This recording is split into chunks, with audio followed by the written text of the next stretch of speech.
Welcome to the Financial Coaches Podcast, where we talk about how to build your practice from startup to scale up while being the kind of coach your clients crave.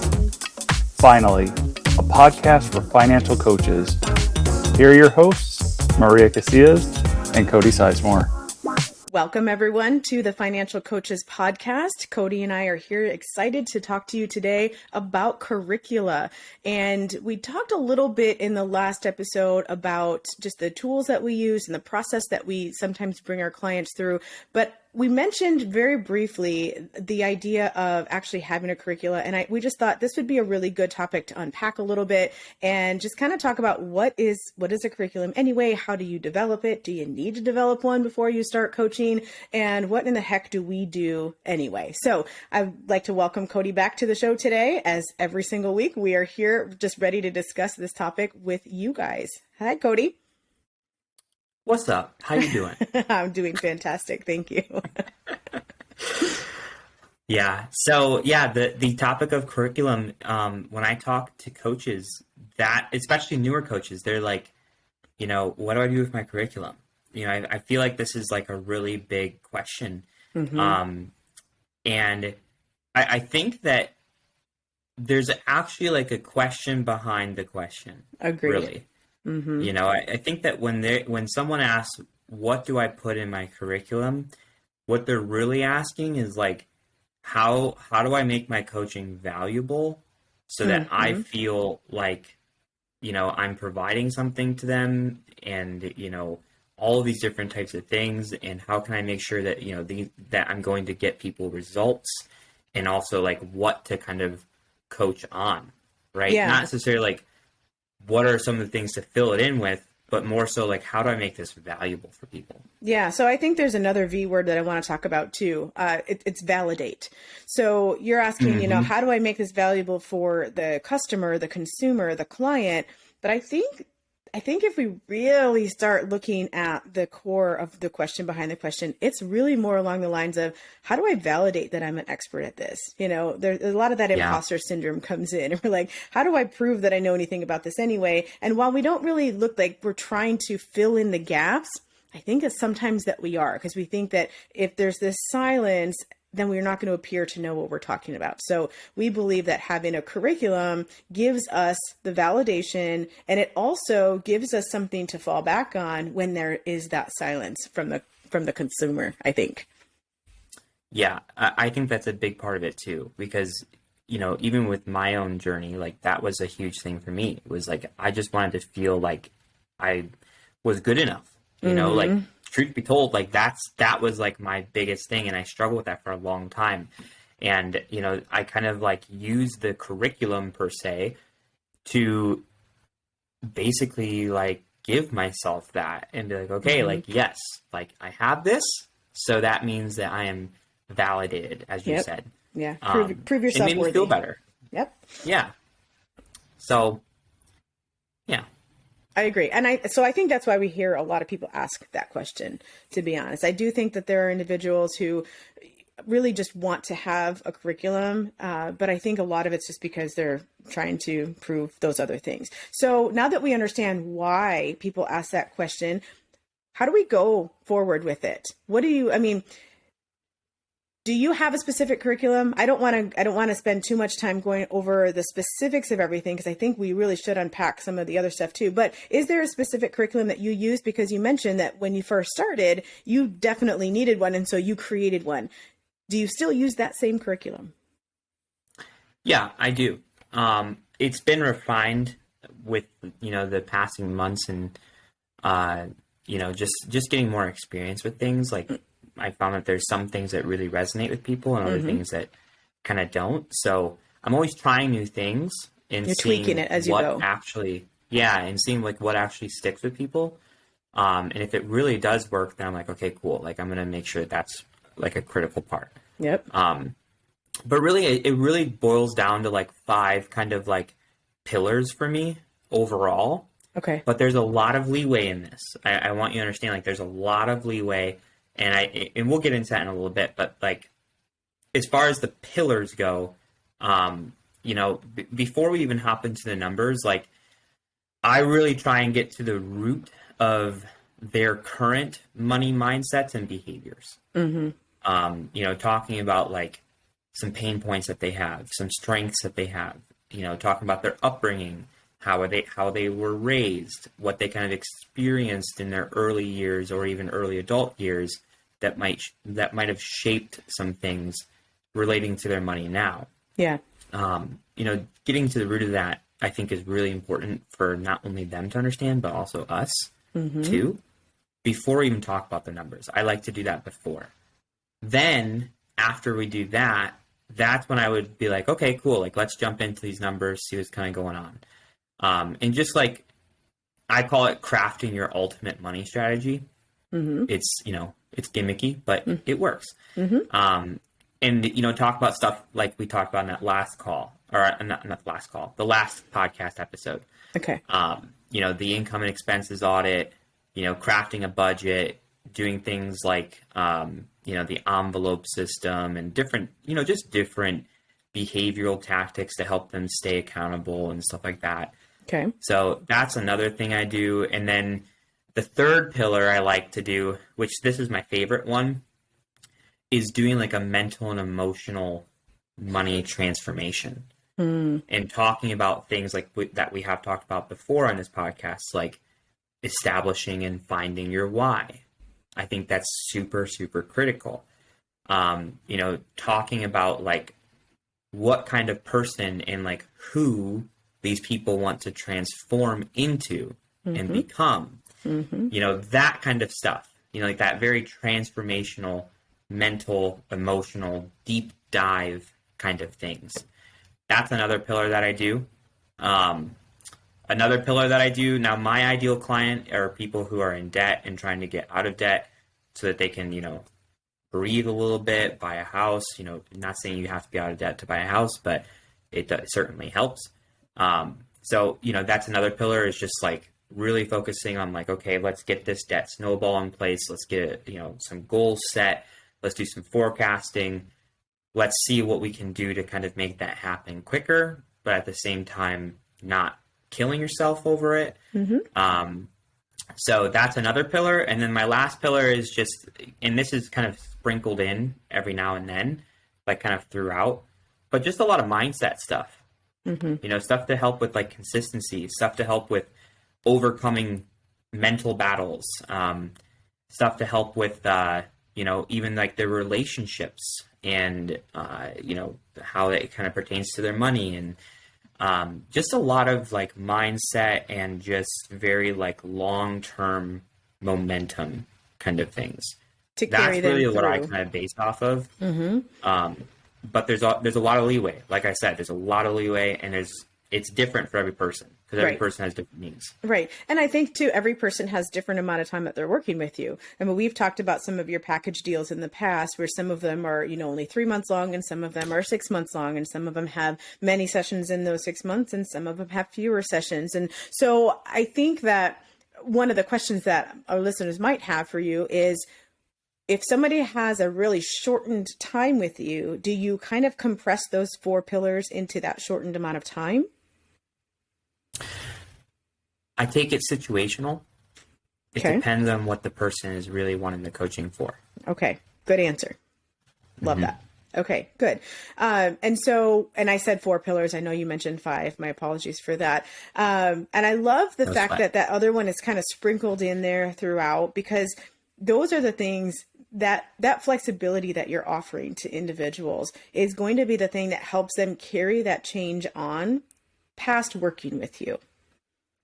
The way that our minds work. Goal. Yes, absolutely. And the way that our minds work is we can do something really well for a short amount of time. We can prove ourselves. We can show up. We can do all the things. And then when we don't have that extra accountability, sometimes it's very easy for us to kind of let that go just a little bit at a time. And what you're doing with that 5th pillar, sprinkling in that mindset stuff, is helping them to be self-accountable when you're not the person there to watch them do that. Very cool. Yeah. And that's why I do it, because I tell people that during my consultation, I'm like, my goal is not to have you as a client forever. Like I almost want to be fired at some point. Right? Like if you want to stay with me for 6 months, cool. If it's a year, awesome. If you need more, that's fine too. But I don't want to be, hold your hand this entire time. Yep. Fire me with a good review, right? What's that? Fire me with a good review and we're good. Yeah, exactly. That's what I'm looking for. That's right. That is right. So, well, that's really cool. One thing I'd like to bring up, and it happened probably 5 minutes ago, but I still want to go back to it because I think this is so important, is that you said that you started out with a particular curriculum. You still use that now, but that it has morphed as you have continued to do stuff. And I just want our listeners to hear that because you were so worried about having a curriculum in place before you started so that you could have that credibility. And then you realize there are some things that worked, some things that didn't. You were willing to get rid of the things that didn't, double down on the things that did. And now you are just such a different coach for your clients than you were even just 1 or 2 years ago. I believe that in my heart of hearts. I've seen it. I've seen the transformation happen. And so I want people to hear that, but I also want people to hear the other side where you don't necessarily need a curriculum to get started. And the reason you don't necessarily need one to get started is because, as you can see with Cody, he changed his based on what people needed and wanted and didn't like. And you can actually create a curriculum by doing the same thing. So you can actually charge people to help them and not have a specific curriculum in place. I just want you to hear that again. You are okay to charge somebody and not have a specific curriculum in place, because if you are a good question asker, you're going to ask the right questions, you're going to help transform them, and you're going to be able to create a curriculum in the process, so that your second client will have a little bit of extra curriculum than your first one did. Your fifth one will have a little more than the first, second, third, fourth did, so on and so forth. You can create as you go. You don't have to have it all right before you start. And that's so important for people to understand. Yeah. And I feel like, especially people who are in the service industry, they really, really want to make sure that they deliver for these people, because, they don't want to be that person that's like, I can help you. And then they're like, well, why don't you pay me? And then they're like, well, I don't really know how to help you. Right? No one wants to be that person. Yep. But Slimy. At the same time, if you focus on that so much and you're just focused on like having every little thing perfect before you actually get started, all those ducks in a row, right? You're going to be it's called paralysis by the analysis, right? Like you're just analyzing everything. And because of that, just like analyzing and tweaking and analyzing and tweaking and analyzing and tweaking, you don't ever actually get started. And here's the thing. Maybe you get started and you find out that maybe the thing that you were analyzing so much wasn't actually like the thing that is going to serve you or your clients the most. Correct. But the only way to find that out is if you actually try it. Yep. Try it and keep, or try and dump. Like that's all, that's really the best way that you can do it. And so I do encourage people, in order to avoid what you just described, having that slimy, salesy feel to things, to do have some sort of outline of what you'd like to do. And I think that the way that Cody put it in terms of the pillars, that's a really good way to look at it, because those are, some strong foundational things that are going to take you along the way. But if you don't have all of the tools built into pillar 1 or pillar 2, or you're not exactly quite sure how to connect pillar 1 to 2 or to 3 or to 4, that's okay. It's okay to be flexible and to let them know, look, here's some things that I know, here are some things I'm willing to help you with and I'm able to help you with, but we're going to do this in a flexible manner so that you get the most out of it. Just put it back on them that way. And that's not lying to them. That's absolutely true.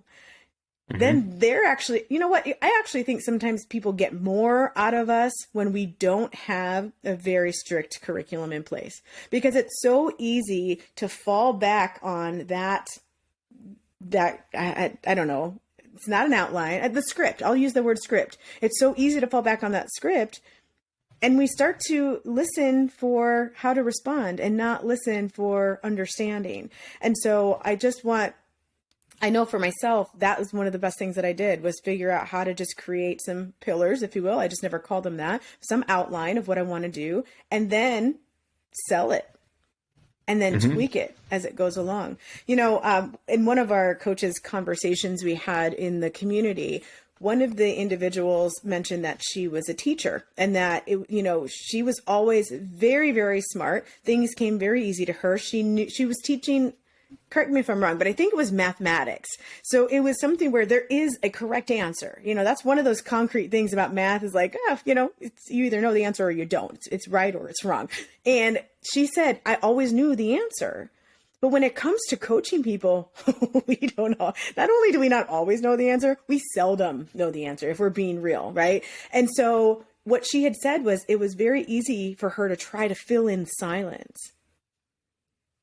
Mm-hmm. If we have that script in front of us, and sometimes that's what curriculum is just a script. If we have that in front of us, it becomes very tempting to go back and be like, oh, you have this going on? Like, let's fill that in with this particular tool or this particular homework or whatever, and not really just take a step back and go, you know what? If I was watching them, I would have seen that they almost cried.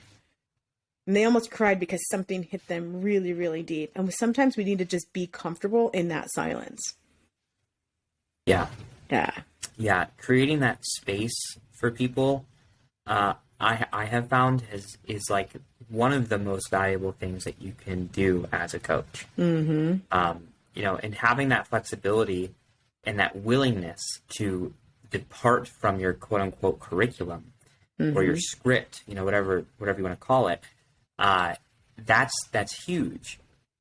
There's been several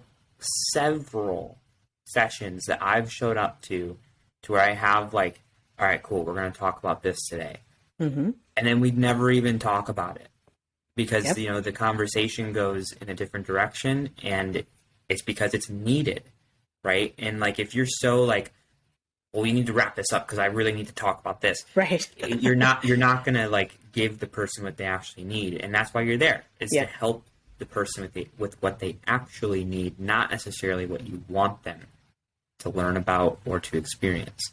Yes. And there's even certain sessions to where I just show up and I have them built into my curriculum to where I have nothing planned. Mm-hmm. I just show up and I'm just like, okay, what do you need some help with? How can I help you today? Mm-hmm. Now I have heard coaches kind of retort that a little bit and say, okay, but then I don't seem to know what I'm talking about. Right? Like, it looks like I'm not prepared, that I didn't prepare for this particular session, and that I just showed up and I didn't have anything to talk about. So I threw it back on them. And so when we talked about this, who is that? Who are they actually worried about thinking that? Themselves, typically. I'm assuming, because they are, it's all part of that am I validated thing, right? And so I hear you. I see you. But what if you're prepared to be open to listening to your client? I am with you. Right. Yes. Yes. I'm pushing back for a reason here. Exactly. And what if that is your thing? And so I said to somebody, I'm like, if you really feel that way, if you really believe that they're going to push back that way, which most people don't, most clients don't, because they actually want that space. We've discovered that. But if that's something that really worries you, and you're worried that that's gonna derail your entire session, or it's gonna make you look like you don't know what you're talking about, a really easy workaround is to say, here are some of the things that we had planned for today, but I want to make sure that you have the space to do what you need. So what's going on with you, right? So now they're hearing that you are prepared, because that's the other thing too. Sometimes they're not in a space where they're comfortable enough to do that, or they haven't been trained on how to talk about their feelings yet. And that's part of what you're doing for them. So if they're not in a place where that comfort is there, they actually appreciate having you bring something to the table. And then a lot of times what happens is you start with that thing you said, and then it opens the floodgates for them, and they're able to now start talking about those other things. And you have just done this little Jedi trick where you told them that you knew enough to start something. You actually didn't put them in a super uncomfortable position where they weren't able to actually grow from it. And you were able to then take that growing moment for them and turn it around and be completely open to it, because you weren't tied into or married to that agenda that you had in place. So it's really the best of both worlds. Yeah, you have that thing in your back pocket that you can fall back on. Yeah. But you're leading with the intention of like, hey, I'm actually going to like take a step back here Yes. and allow the client to kind of lead the conversation, because that's needed sometimes. Yep. You know? Absolutely. Yeah, I had a session this past week where that happened. And I did that same thing. I had something in my back pocket just in case. Mm-hmm. But I just asked her, I was like, hey, like, how can I serve you today? Mm-hmm. How you doing? What's going on? Fill me in. Mm-hmm. And we talked for an entire hour about that. Mm-hmm. And how long have you had her as a client? This one in particular, I've had her for about 16 months now. Mm-hmm. So there's a lot more ease with that, with her in particular. But I do that with other clients too that, I've been working for, I don't know, 4 months, 5 months, something like that. To where, there's enough, we've done enough of like the get up and go and all that kind of stuff. Yeah. Maybe we did a few exercises here and there. And then I kind of like create that space where I'm like, we've done a lot so far. Mm-hmm. Let's slow down and check in. Yep. And most of the time they actually really, really appreciate that. Yeah, especially if you're doing that with people who you've been working with for 4 or 5 months. I mean, that's definitely a good place for that. I think sometimes people who have been coached by other coaches for a long time, they're also prepared for something like that, even on just session 1 or 2 for you. But somebody who is for the first time deciding to sit across the table or computer in these days with somebody and have them kind of look into their soul, they're not always quite as open to that quite yet, or they don't know how, right? It's kind of like teaching a baby how to crawl and walk and so on and so forth. And so if they don't know how to do that, they might just be a little bit taken aback. So just know your audience is my point. Know who you're talking to, know what their past is, so that we revel in putting people in a little bit of an uncomfortable position, because that's how we change, right? By being a little uncomfortable. But we don't want to throw them into ice bath water and then expect them to be like warming up to us. Like it's just not, we need to be careful with that. So know who you're talking to when you are using some of these tricks, for sure. But I think that that's really important, is to be able to bend and sway according to what people need. Yeah. And going back to what you had said earlier, not only just like being comfortable with the openness of like the structure of the session, but also being comfortable with the silence. Yeah. Can you speak on that a little bit? Sure. Just in general, a lot of times change happens in the silence. We hear our thoughts. Sometimes we are so busy talking our way out of things or talking our way into things that we don't take time to just think. And I think when our clients are doing that, when there's a silence, it's very easy as the expert to say, "Oh, I have to fill this in." There can't be silence. It becomes uncomfortable. And when we're really good at what we do, we realize that a lot of times that silence is actually therapeutic for them. So we need to practice just listening, just being still in that silence for them. Yeah. And not only silence from like the standpoint of like, maybe you ask them like a question, and they really need to think about it. That kind of silence. Maybe they say something, or you say something, and there's not an immediate response. There's just some silence for 5, 10, 30 seconds, whatever. Those are all different types of silences too. And all of those are really valuable. But don't be afraid to allow there to be silence from when you're thinking either. Yes. I found that because at first, like, I would like be really self-conscious about that. And I'm like, I don't want to not say anything for too long because it makes it look like I'm like really struggling or like I don't have the answer or whatever. But I've just learned that I need to think sometimes. And I need to like not be worrying about hurrying up to think so I can respond. So I've taken times where I just sit there and I think and I look at my notes and I think, right? And then I come back and I say my next statement or ask my next question and move forward. And most of the time, after I have time to let things process, those questions or those statements that I come back with are usually like, they can be pretty impactful. And it can really help push the session and push the conversation into a place to where it really needs to go. Yep. And speaking of pushing, I'm going to just share a little trick. And I know we've talked about this before. What you just described was you taking the time to think things out when you needed it. What I'm going to describe to you is actually using your own silence as a tool to help them slow down.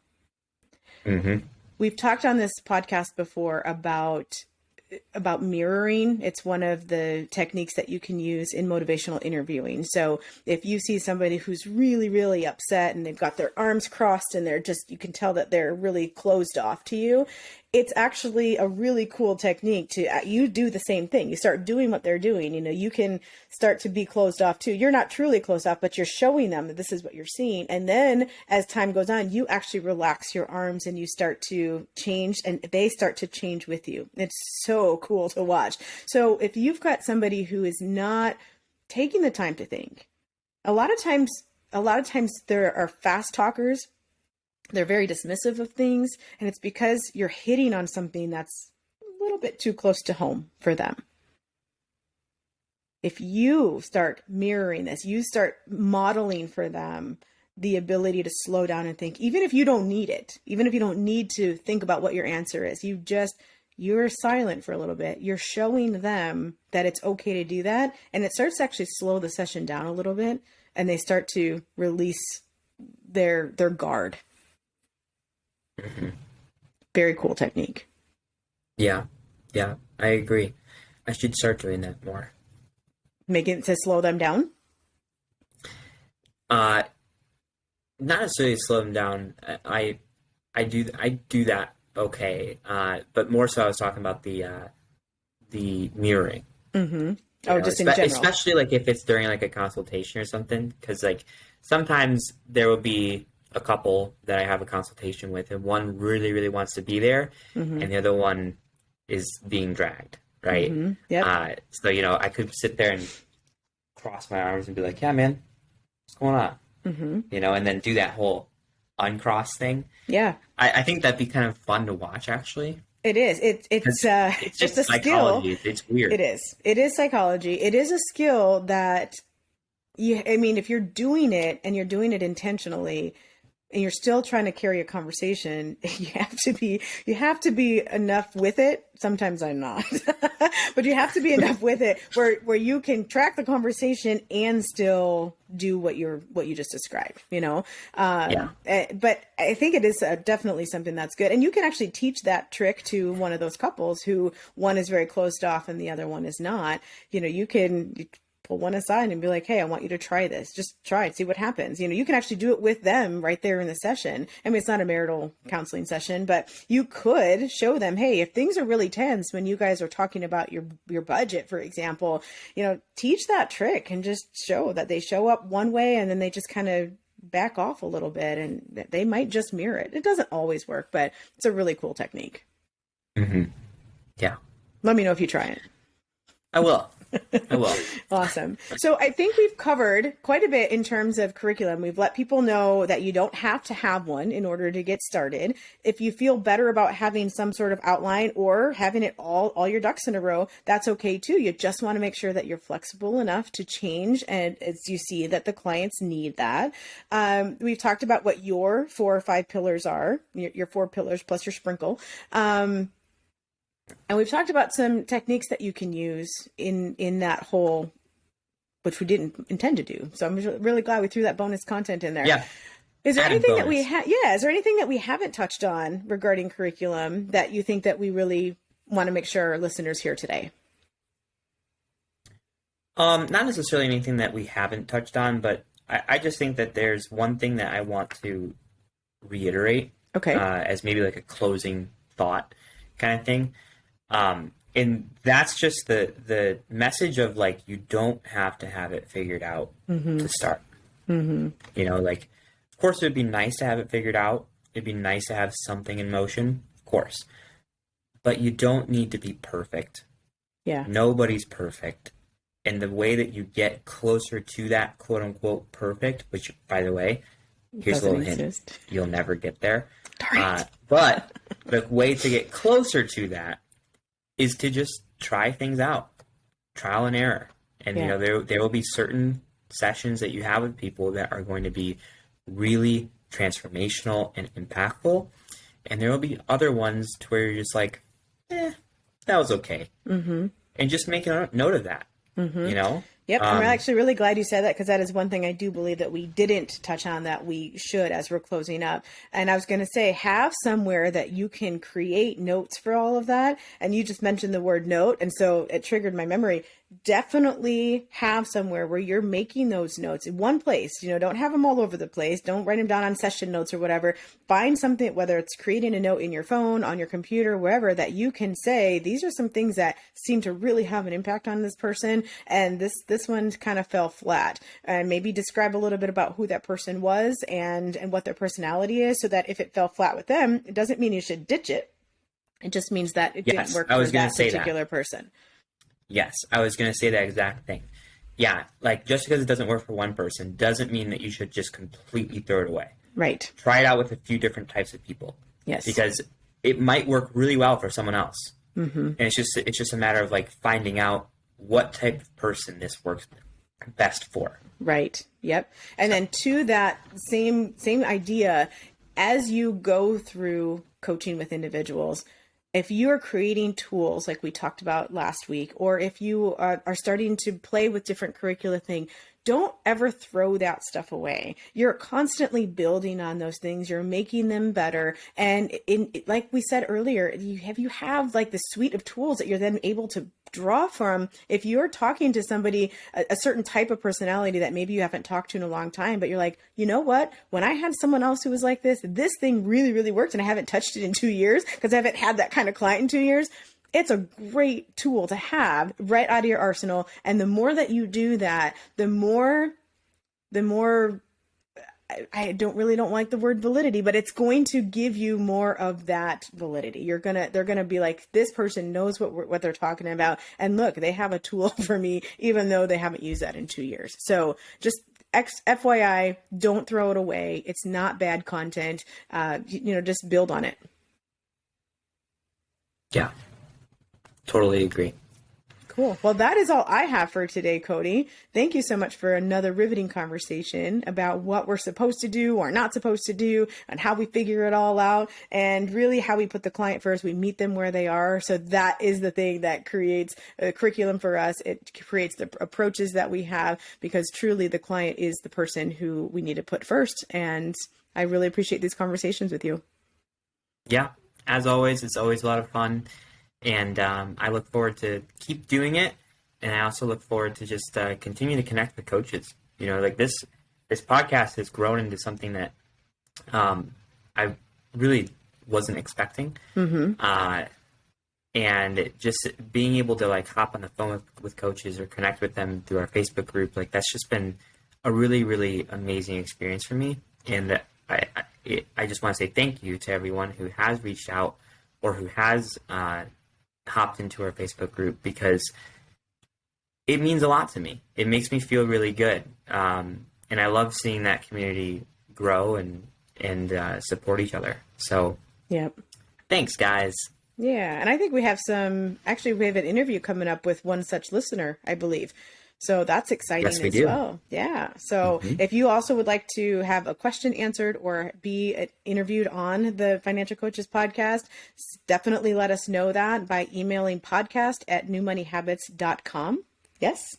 Did I nail that one? I always have to ask. Okay, perfect. And one of us, usually Cody sees those emails far earlier than I do. I'm not quite sure why, but for sure, one of us will make sure that we reach out to you and connect. So thank you guys so much for listening today. As always, have a great rest of your week, and we'll see you next time. Bye-bye. Thank you for listening to the Financial Coaches Podcast, brought to you by New Money Habits and Sizemore Financial Coaching. Submit your questions to our host by emailing podcast@newmoneyhabits.com. Be sure to subscribe to be notified of future episodes, and join our growing group of like-minded coaches on Facebook. And And until next time, happy coaching. Music provided by Summer School.